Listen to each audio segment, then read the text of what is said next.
Hello friends, চলে এলাম আজকে রাতের খাবার নিয়ে। আজ আমাদের হয়েছে সাদা তেলের পরোটা।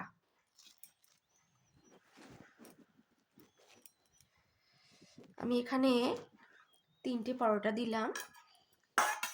তার সঙ্গে আছে ছানার জিলাপি। এই ছানা জিলাপিটা জানেন আমাদের এখানে খুব পাওয়া যায়, খুব তৈরিও করে খুব সুন্দর। আচ্ছা, আজ আছে টমেটো, গাজর, পেঁয়াজ, শসা, লঙ্কা সমস্ত পাঁচমিশালি সবজি দিয়ে অল্প করে একটু স্যালাড বানিয়েছি। আর আছে কুমড়োর তরকারি। ব্যাস, এ হলো আজকে আমাদের রাতের মেনু। তোমাদের আজ রাতে কি কি হয়েছে অবশ্যই কমেন্টসে জানাবে। টাটা।